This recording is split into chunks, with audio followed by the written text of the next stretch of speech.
نوتدونی اولین فروشگاه نوت موسیقی در ایران.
سلام دوست من، شما پیشنمایش این آموزش رو مشاهده کردید.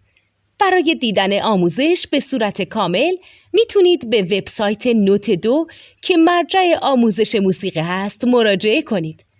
همچنین برای تهیه نوت موسیقی مرتبط با این آموزش هم میتونید به وبسایت نوتدونی که بزرگترین آرشیو نوت موسیقی در ایران هست مراجعه کنید.